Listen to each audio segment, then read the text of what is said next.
Mummy जी, मेरी नंदे मेरे लिए बोझ नहीं है जो मैं इन्हें शादी करके उतार दूं। ये क्या, तुम वापस मायके आ गई? तुम्हें शर्म नहीं आती? जब देखो मुंह उठाकर चली आती हो। ससुराल में मन नहीं लगता क्या?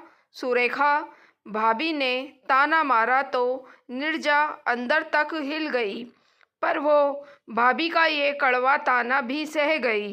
अभी 2 साल पहले ही नीरजा की शादी सुकेश से हुई थी। सुकेश ज़्यादा पढ़ा लिखा नहीं था, छोटी सी दुकान चलाता था और नीरजा के सपने बहुत ऊंचे थे। पर कहते हैं ना, किस्मत के आगे किसी का जोर नहीं चलता। अच्छी पढ़ी लिखी नीरजा की शादी सुदेश के साथ इसलिए करवा दी क्योंकि वो कम दहेज में मान गए थे। नीरजा के पापा की मौत तो काफ़ी पहले हो गई थी। मम्मी भी अपने बेटे पर निर्भर थी और जवान ननद भाभी के कलेजे में वैसे ही चुभती है। उन्हें लगता है जल्दी से इसका ब्याह हो तो छुटकारा मिल जाए। जगह जगह शादी की बात चलाई, पर पढ़ाई और गुण के लिए किसी ने नहीं पूछा। सब यही पूछ रहे थे, इकलौती बहन है, कितना शादी में लगा दोगे? नीरजा शादी नहीं करना चाहती थी। उसका मानना था कि पहले अपने पैरों पर खड़ी हो जाए, फिर शादी कर लेगी। पर सुरेखा भाभी ने एक लगा दी, अब ये लो महारानी, पहले नौकरी, फिर 2-3 साल बाद शादी करेगी। अब बूढ़ी होकर शादी करनी है क्या? समाज वाले हमारा जीना हराम कर देंगे, पर इसे तो हमारी परवाह ही नहीं है। अब देखो ना, शादी की उम्र में शादी नहीं करेगी तो घर बैठकर भी क्या करेगी? अब नौकरी कोई ऐसे तो धरी नहीं है जो चुटकी बजाते ही मिल जाएगी। ज़्यादा उम्र हो जाएगी तो लड़के नहीं मिलेंगे। मैं तो कह देती हूँ 2-3 महीने में शादी निपटा दो, ताकि हमारे सर से बोझ उतरे। आगे हमारी भी ज़िंदगी है, कब तक कुंवारी ननद को बोझ सिर पर लेकर घूमेंगे? सुरेखा भाभी ने अपना फैसला सुना दिया। उनके आगे किसी की भी नहीं चलती थी। भाई रमेश ने हामी में गर्दन हिला दी और नीरजा की मम्मी सुनीता जी की बोलती बंद हो गई। इसी साल नीरजा ने बीएड पूरा किया था। बड़ी मुश्किल से उसने ये डिग्री पूरी की और अब वो नौकरी करना चाहती थी, पर सुरेखा ने पूरा घर सिर पर उठा लिया था। रमेश भी अपनी तरफ से पूरी कोशिश कर रहा था, पर जहाँ अच्छे लड़के मिल रहे थे वहाँ उतना ही दहेज मांगा जा रहा था। आप भी बेकार में विचार कर रहे हो। अब लड़का 12वीं पास है, छोटी सी दुकान चलाता है, तो क्या हुआ? दहेज की तो मांग नहीं है। मैं तो कह रही हूँ कि आंख मूंद कर हाँ कर दो, और मम्मी जी और नीरजा से कह दूँगी हम तो इसी लड़के से शादी करेंगे। अब लाखों का दहेज हमारे पास में नहीं है। रमेश ने घर पर बात की तो सुनीता जी बोली, एक ही बहन है, उसे भी कुएं में धक्का देगा क्या? घर वर तो अच्छे से देख ले। नीरजा तो अच्छी पढ़ी लिखी है, वो 12वीं पास के साथ में कैसे रह पाएगी? कैसा भाई है?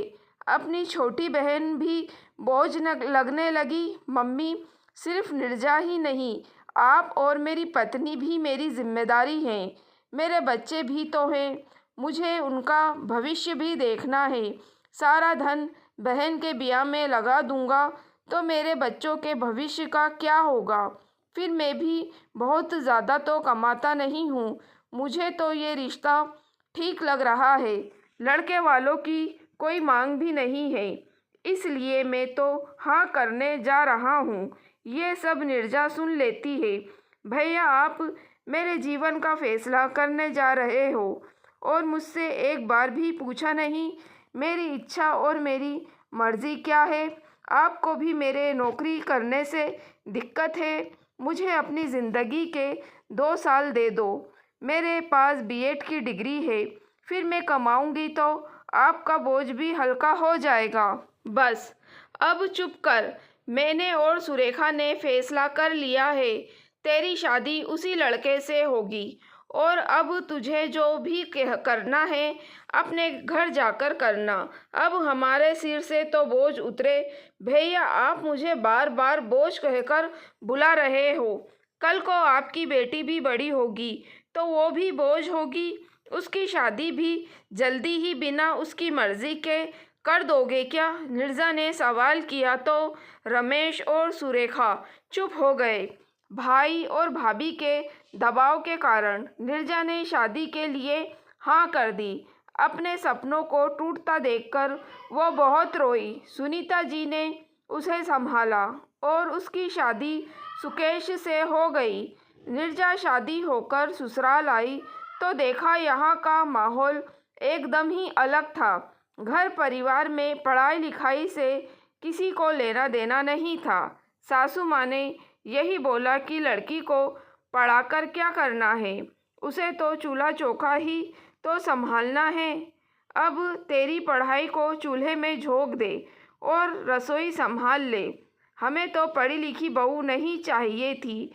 ये तो तू हमारे बेटे को पसंद आ गई इसलिए हामी भर ली, वरना लड़कियों की कोई कमी नहीं थी। ये सुनकर नीरजा मन महसूस कर रह गई। उसे लग रहा था कि उसके भैया भाभी ने उसकी पढ़ाई की कीमत नहीं समझी तो क्या हुआ, उसके ससुराल वाले ज़रूर समझेंगे।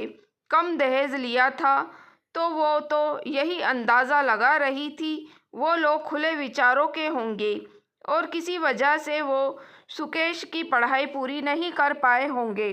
ससुराल में आर्थिक स्थिति ज़्यादा अच्छी नहीं थी। उसके ससुर जी लकवाग्रस्त थे और बिस्तर पर ही रहते थे और सास घर देखती थी। दो छोटी नंदें थीं जो स्कूल में पढ़ रही थीं। सुकेश ही एकमात्र कमाने वाला था और घर उसी से चल रहा था। नीरजा ने तसल्ली से घर की हालत का मुआयना किया। अपनी सास सुमित्रा जी को समझा। वह बोलने में तेज थी पर जब कोई प्यार से समझाए तो समझ जाती थी। सुकेश भी कम बोलते थे। उसे बस सुबह से लेकर रात तक दुकान संभालनी होती थी। घूमने फिरने का भी समय नहीं मिल पाता था।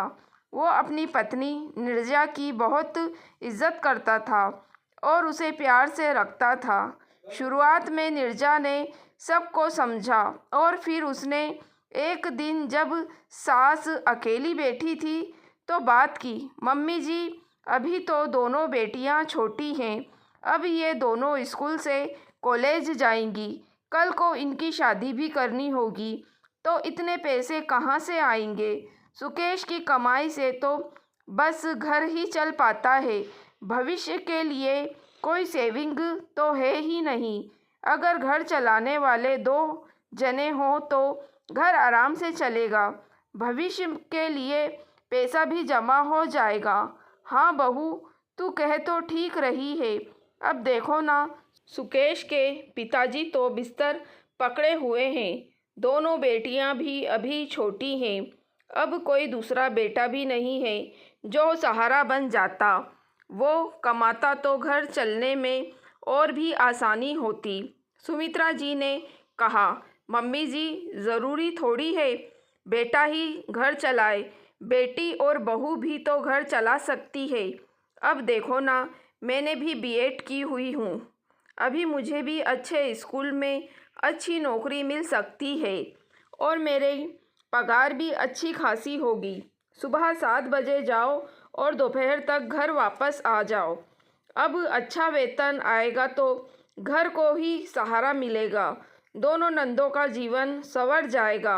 अब ये भी अकेले कितना और क्या कर लेंगे?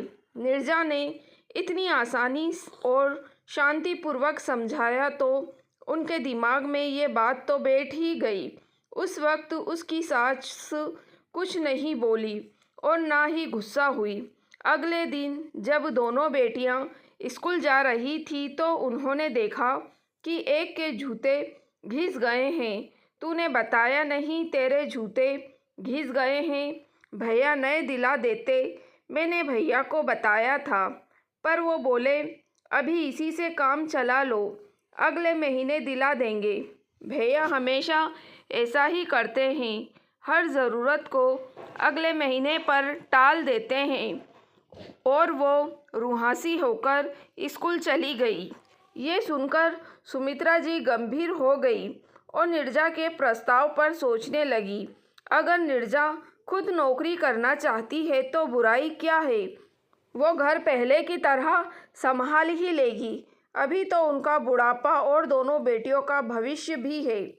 उन्होंने सबको बुलाया और कहा कि वो चाहती है कि बहू नौकरी करे, मैं घर संभाल लूँगी, सुकेश और नीरजा बाहर का संभाल लेंगे तो जीवन की गाड़ी सही चलने लगेगी। ये सुनकर नीरजा बहुत खुश हुई और अपने मायके अपनी डिग्री लेने चली गई।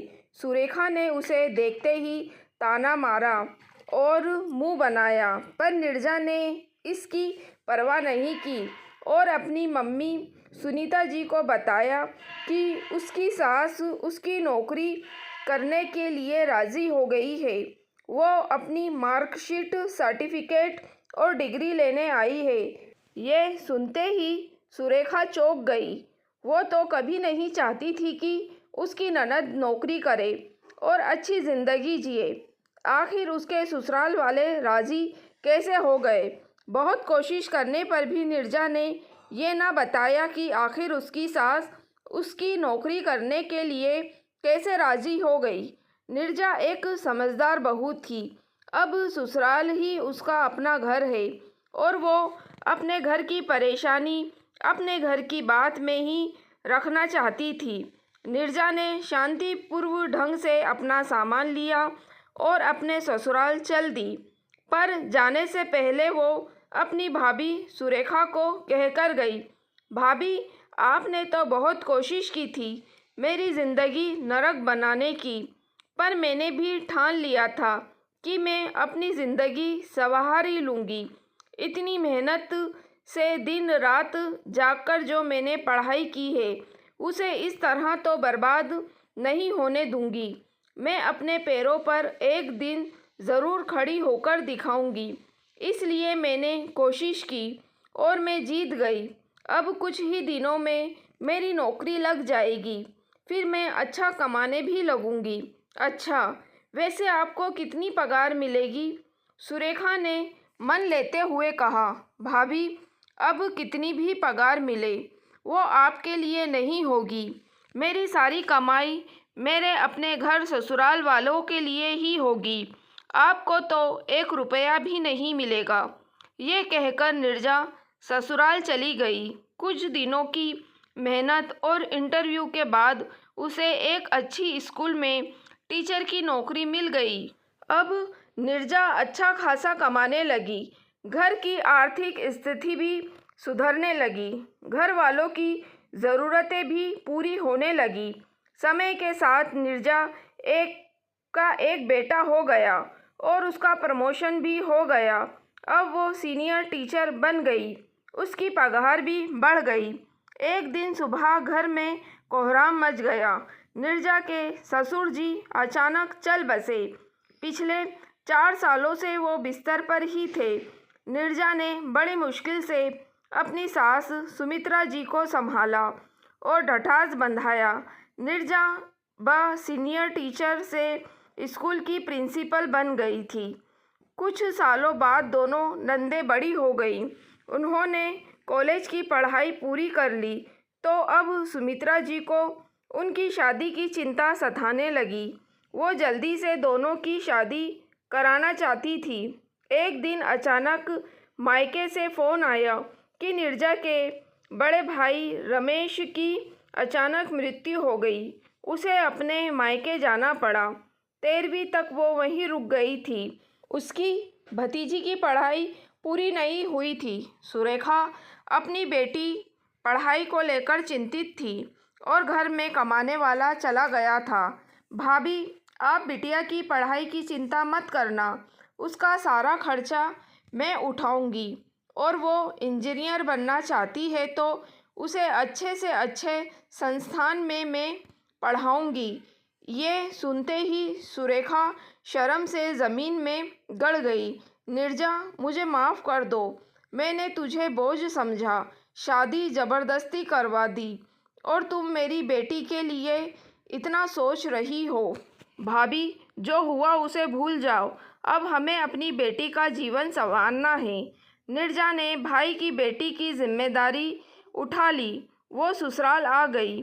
यहाँ सुमित्रा जी बेटी के लिए लड़का तलाशने लगी हुई थीं, लेकिन नीरजा इसके लिए तैयार नहीं थी। उसका मानना था पहले दोनों अपने पैरों पर खड़ी हो जाएं, फिर जाकर शादी के बारे में सोचेंगे।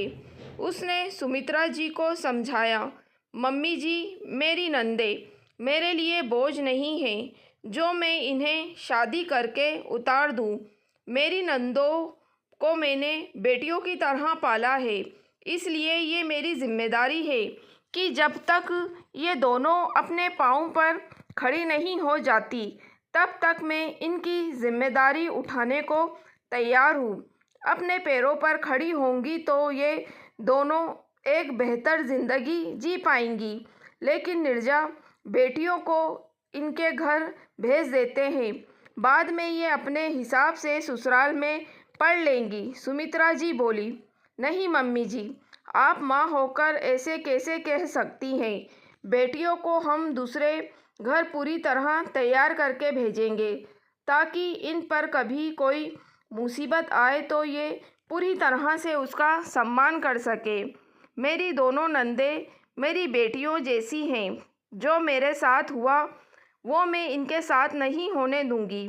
मेरे पास भी डिग्री थी तो मैं नौकरी करके घर चलाने में सहयोग दे पाई। हाँ बहू, मैं तो भूल ही गई थी। अब जैसा तू और सुकेश चाहेगा वैसा ही होगा। जब तुमने नंदों को बेटियां मान ही लिया है तो तुम इनका भला ही सोचोगी। नीरजा ने अपने साथ साथ भाई की बेटी और अपनी नंदों का भी जीवन संवार दिया। परिवार में एक स्त्री पड़ती है, पैरों पर खड़ी होती है तो पूरे परिवार के बारे में सोचती है। आत्मनिर्भरता ही आजकल की स्त्री की सच्ची पहचान है। दोस्तों, अगर आपको कहानी पसंद आई है तो प्लीज़ आप मेरे चैनल वॉइस ऑफ नीलोफर को सब्सक्राइब ज़रूर कीजिएगा और मेरी वीडियो को लाइक और शेयर भी ज़रूर कीजिएगा। Thank you for watching.